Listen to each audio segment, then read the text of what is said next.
Bonjour à tous. Dans cette séance, on va corriger l'exercice de physique nucléaire de la session normale de l'examen national 2021. Il s'agit de la désintégration du polonium-238. Vous trouverez l'exercice en bas dans la description. Je vous conseille de bien lire l'exercice. Et sur l'exercice, on a des données, on a un tableau. Et sur ce tableau, on a les noyaux et leurs symboles. Pour chaque noyau, on donne le numéro atomique Z et le nombre de masse A. Et on commence par la première question, écrire l'équation de désintégration alpha du plutonium-238 en identifiant le noyau fils. La réponse à la première question, équation de désintégration.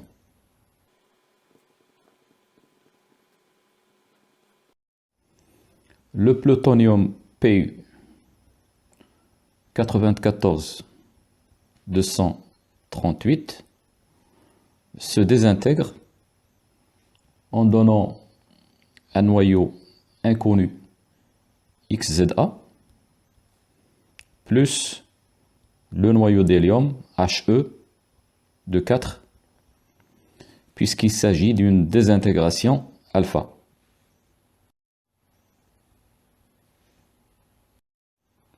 Pour déterminer Z et A, on utilise les lois de conservation de Soddy.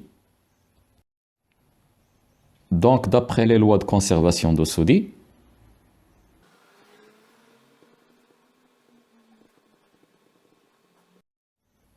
on a d'abord la conservation de nombre de nucléons.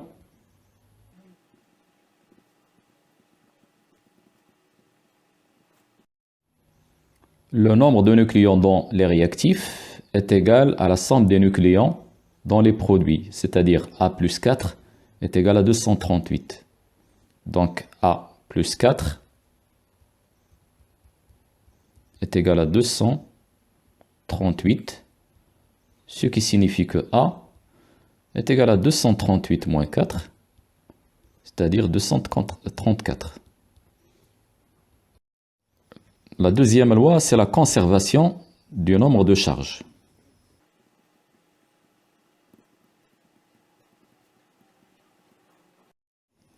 Le nombre de charges qui est Z.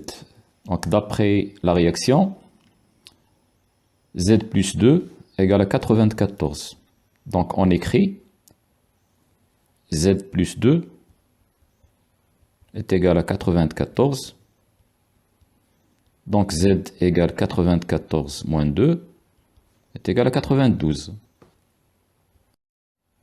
Pour connaître le noyau qui correspond à Z est égal à 92 et A est égal à 234, on se dirige vers le tableau des données.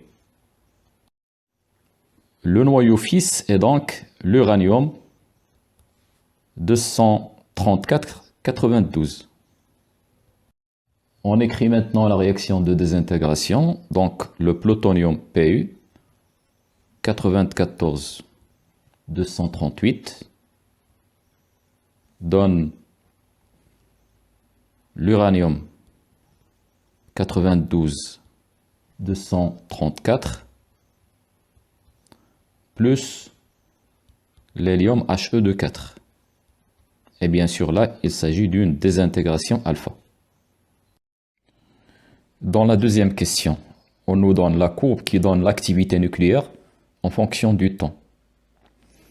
Et on nous demande dans la question de 1 de déterminer graphiquement la demi-vie T1,5 du plutonium-238. La question 2 de 1, détermination de la demi-vie T1,5.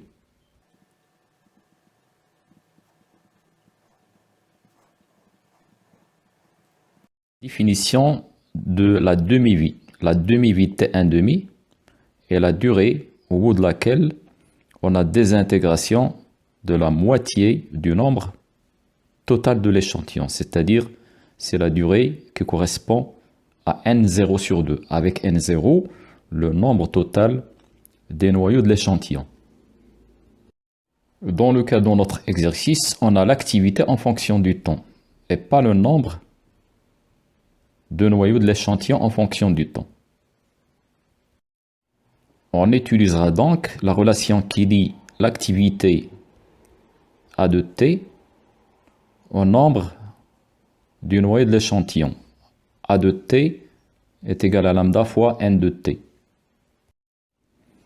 À l'instant T1,5, l'activité est notée A de T1,5 qui est égal à lambda fois N de T1,5 égale à lambda. Je remplace N de T1,5 par N0 sur 2. À l'instant T1,5, le nombre restant est N0 sur 2, avec N0, le nombre de noyaux initial. Je peux l'écrire de la manière suivante, lambda fois N0 sur 2, avec lambda sur N0, l'activité initiale, c'est-à-dire A0. Donc c'est A0 sur 2. Donc à l'instant T1,5, on aura la moitié de l'activité initiale.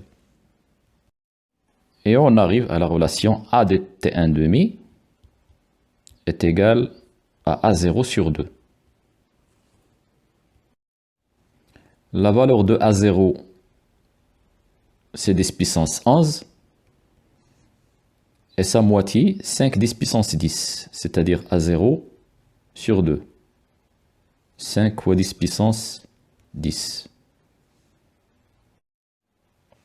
T1,5 est la valeur qui correspond à A0 sur 2. On trouve là la valeur 88 ans. On trouve graphiquement T1,5 est égal à 88 ans.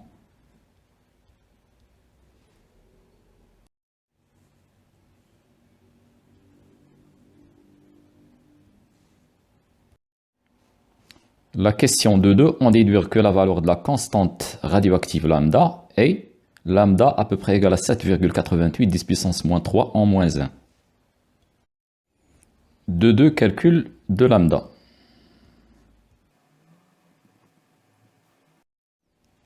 On utilise la relation qui nous donne T1,5. On sait que T1,5 égale Ln de 2 sur lambda. Ce qui donne lambda égale à Ln de 2 sur T1,5. L'application numérique,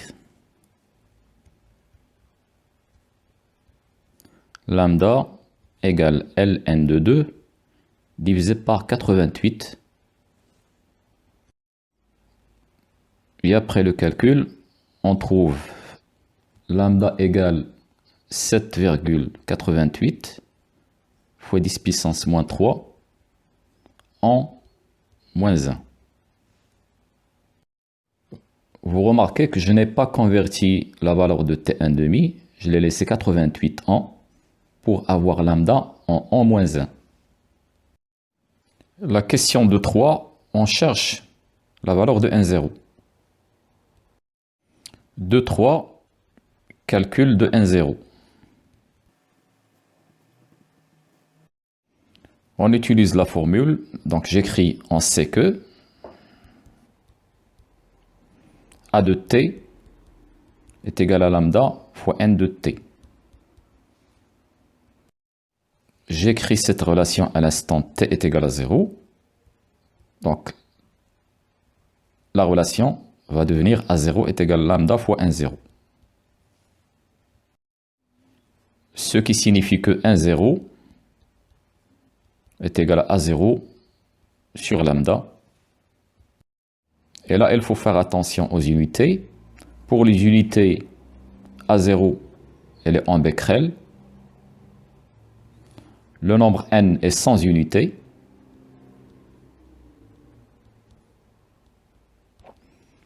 et lambda en secondes.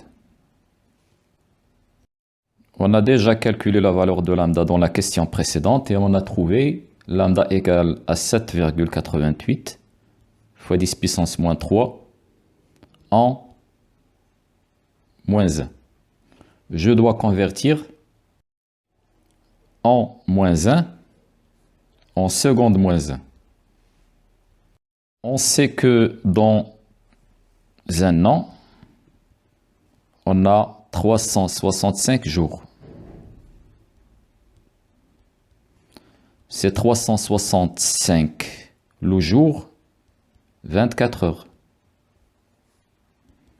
365 fois 24, l'heure, c'est 60 minutes. 365 fois 24 fois 60 minutes, et la minute, 60 secondes. Donc, pour convertir en secondes, je dois multiplier par 365 fois 24 fois 60 fois 60.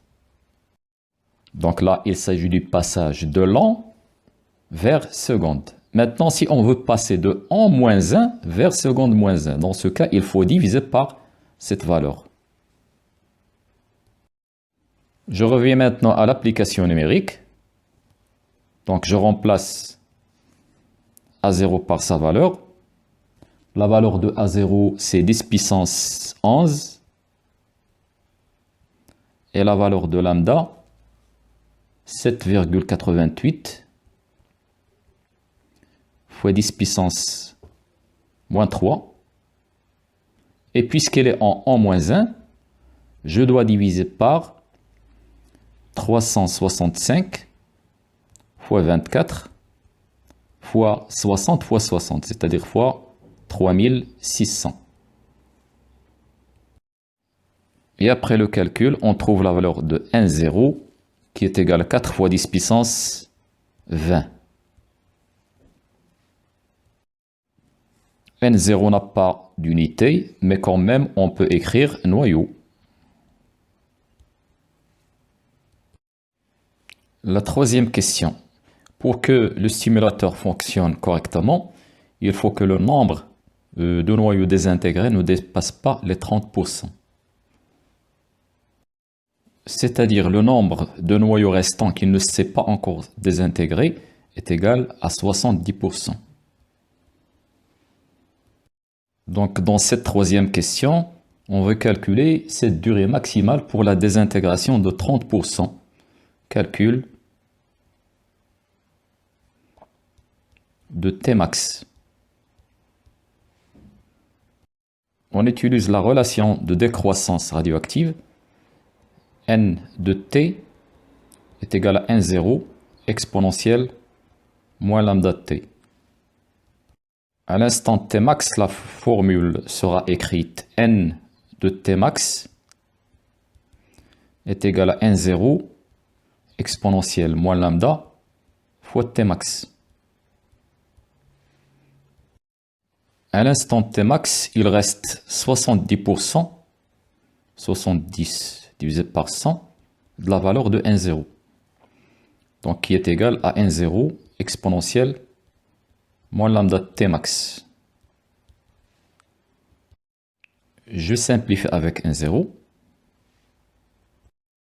Et on a 7 divisé par 100, c'est 0,7 égale exponentielle moins lambda de Tmax.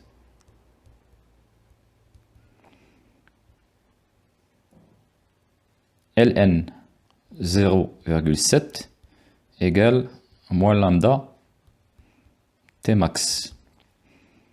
Donc Tmax est égal moins Ln de 0,7 divisé par lambda égale moins Ln de 0,7 divisé par la valeur de lambda, c'est 7,88 fois 10 puissance moins 3 égale 45 45,26 ans. La valeur de lambda est en moins 1. Donc, la valeur de Tmax est en 45,26 ans. Merci de votre attention et à bientôt.